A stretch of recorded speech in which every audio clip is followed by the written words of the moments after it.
Bonjour à toutes et à tous. Aujourd'hui, on se retrouve pour un nouvel épisode du podcast, accompagné de Victor et Paul. Comment allez-vous? Ça va très bien, toi? Eh bien, ça va nickel. Ça va très bien, merci. Eh bien, aujourd'hui, on va faire un petit podcast sur notamment le Grand Prix de Sao Paulo qui s'est déroulé le dimanche dernier, et puis un petit point actualité à la fin.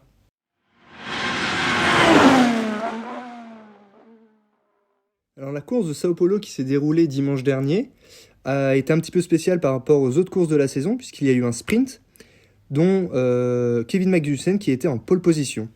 Oui, c'est un événement assez inattendu, puisqu'on voit As en pole position, donc forcément c'est pas la pole position d'une course, mais c'est quand même inattendu, même si ça n'a pas duré malheureusement pour eux. Mais ils ont quand même fait une belle performance et ils ont eu de la chance de commencer en pole. Après, ils n'ont pas eu forcément de la chance parce que c'était quand même à la régulière cette pole. Il n'y a pas eu vraiment de circonstances, même s'il y avait la pluie qui les a un petit peu arrangés. Mais sinon, c'était en performance pure qu'ils ont obtenu cette pole. Il n'y avait pas vraiment de la piste se sèche, il a réussi à avoir le devant. Non, il a vraiment fait un tour exceptionnel et il a réussi à avoir cette pole. C'était magnifique.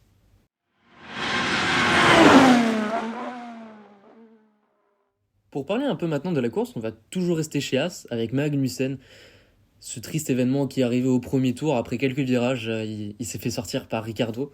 En fait, ce qui s'est passé, c'est que Ricardo est arrivé derrière lui, a mal géré les freins et au final, il a percuté Magnussen, qui après parti en tête à queue et en voulant faire une marche arrière pour se dégager de la piste. Et en fait, il y avait Ricardo qui se trouvait à ce moment-là derrière lui.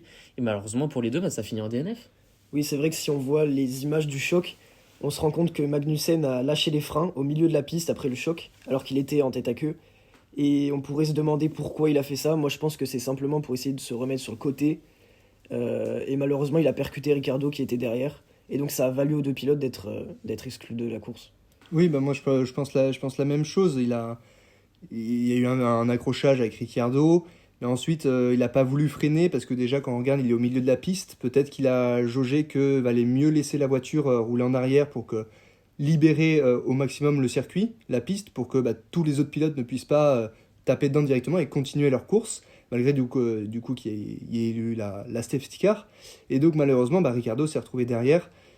Ça a tapé, mais il faut quand même prendre en compte aussi le point de vue du pilote. Et le point de vue du pilote, là, concernant Magnussen, peut-être qu'il s'est dit, vaut mieux pas que je freine, sinon ça peut faire un plus gros carambolage.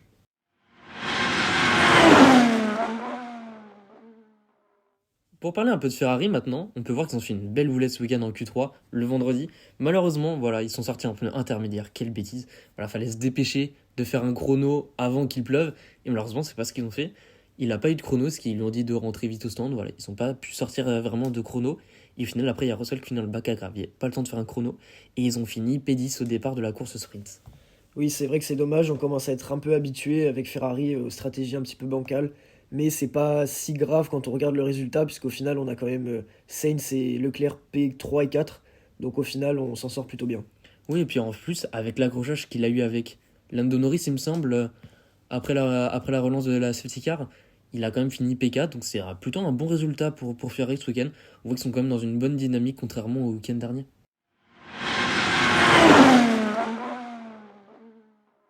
Alors maintenant, on va passer à un moment fort de la course, l'accrochage entre Hamilton et Verstappen. De mon côté, je trouve quand même que Hamilton a un peu fermé la porte, parce que si on regarde les trajectoires, eh bien, on voit quand même que Hamilton a légèrement serré quand même dans le virage, malgré que Verstappen a freiné un petit peu tard, dont notamment les pénalités qu'il a prises. Oui, moi je suis assez d'accord avec ça, c'est vrai que on voit quand même sur les images, malgré ce que certains peuvent dire, on voit quand même Hamilton qui était bien déporté dans le virage, qui était quand même à hauteur d'Hamilton. C'est vrai qu'il a été un peu agressif, mais après, il fallait aussi quand même passer à l'attaque. Il a profité de l'occasion. C'était assez normal, on va dire, dans une situation comme ça. Et Hamilton a resserré quand même assez tôt. Donc, moi, je dirais plutôt que c'est Hamilton ici qui est en tort. Mais après, c'est vrai qu'il y a différents avis sur la question. Oui, c'est vrai qu'on peut aussi voir le point de vue de la FIA qui trouve que Verstappen est rentré un peu plus fort que la normale dans le virage. Il pouvait jamais prendre le virage de manière normale, il a eu du sous-virage, il me semble. Et puis si on regarde l'incident précédent qui s'était passé avec Russell, il me semble cette fois c'était Verstappen qui était à l'intérieur et Russell sur l'extérieur. Russell, il a insisté, mais à un moment, il a lâché parce qu'il a bien vu que Verstappen prenait sa trajectoire normale. Russell a lâché, c'est Verstappen qui est repassé devant. Peut-être que Verstappen aurait dû faire ça, se montrer un peu plus, moins agressif, et peut-être retarder après, plus tard, son dépassement.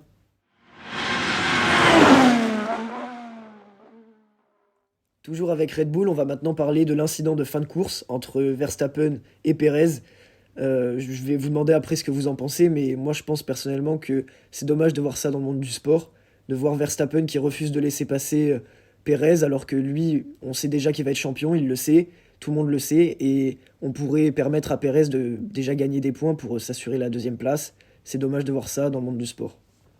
Oui, bah c'est vrai, bah comme tu l'as dit, Verstappen a déjà son titre. Ça veut dire qu'aujourd'hui, avoir une ou deux places de différence, pour lui, ça ne changera rien, à part un petit peu du coup d'avoir plus de points ou d'avoir une bonne place. Mais bon, là, on parle de P6, donc c'est pas non plus la meilleure place qu'il ait pu faire.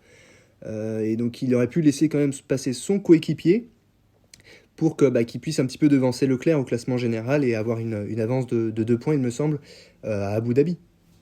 Tout le monde paraît choqué, vous paraissez choqué, mais c'est pas si surprenant que ça quand on connaît le personnage de Verstappen.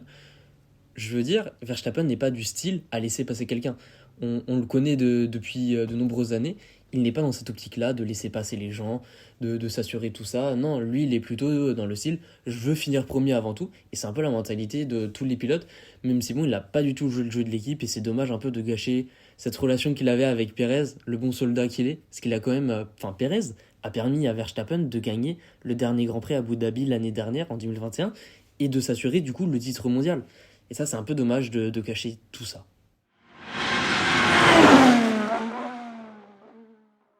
Donc pour finir, eh bien, on va se pencher sur la victoire de Russell, qui est à mon goût amplement méritée, parce qu'il a fait une très belle course. Il a leadé toute la course depuis le départ avec sa pole position, donc c'est une belle course, c'est sa première victoire, et il la mérite amplement. Ouais, puis je sais pas si vous vous souvenez, c'était en 2020 à Bahreïn, où Russell avait remplacé Hamilton, parce il avait eu le Covid malheureusement. Et Russell avait failli gagner cette course-là. Malheureusement, il y a eu un problème au stand où Mercedes a échangé les pneus entre la voiture de Bottas et celle de Russell. Et c'est dommage parce que vraiment Russell il avait doublé Bottas au début. Il réalisait une très belle performance. Malheureusement, avec ce problème au stand, il n'a pas pu gagner. Il était très déçu. Il espérait qu'une seule chose, c'était gagner avec Mercedes. C'est ce qu'il a fait là, ce week-end dernier à Sao Paulo. Et c'est vraiment une très belle victoire. Et on espère qu'il va gagner encore plus de victoires par la suite. Et puis ça a été là aussi surtout la première victoire de Mercedes cette saison, là où on attendait peut-être un Hamilton, mais le départ de la saison de Mercedes a été légèrement mauvais. Donc ce qui quand même amène à Mercedes une belle victoire quand même en fin de saison. Oui, et puis on voit qu'il remonte quand même cette saison. C'est très beau, il travaille d'arrache-pied.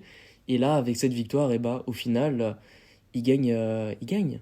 Ils gagnent et puis surtout que Hamilton est P2. C'est-à-dire qu'ils ont fait le doublé en P1 et P2, ce qui leur permet quand même de remonter sur le podium et de montrer à tout le paddock qu'ils sont toujours là. Oui, ils sont toujours là et que la saison prochaine, Mercedes peut-être va gagner le championnat constructeur et revenir au top niveau.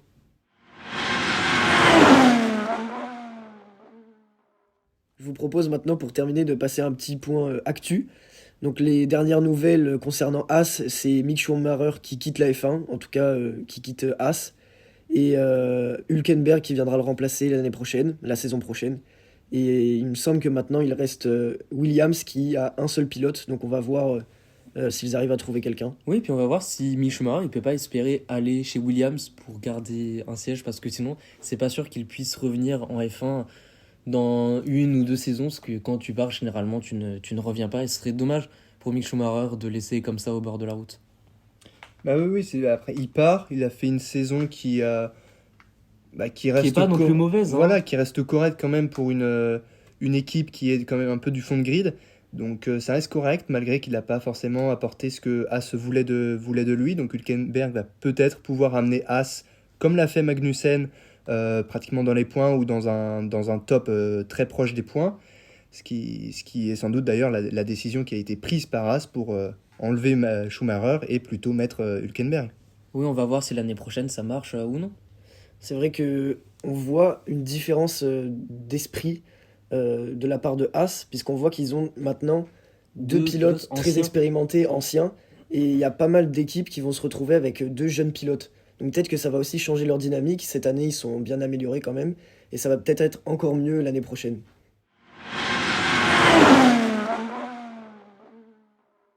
Merci de nous avoir écoutés et on se retrouve la semaine prochaine pour le GP d'Abu Dhabi, le dernier de la saison. N'hésitez pas vraiment à nous suivre sur YouTube, SoundCloud et aussi sur TikTok et Instagram sous le pseudonyme IPSA F1. Voilà, merci beaucoup, ça va beaucoup nous aider et on se retrouve la semaine prochaine. Au revoir. Merci, au revoir, à la semaine prochaine. Merci, à la semaine prochaine.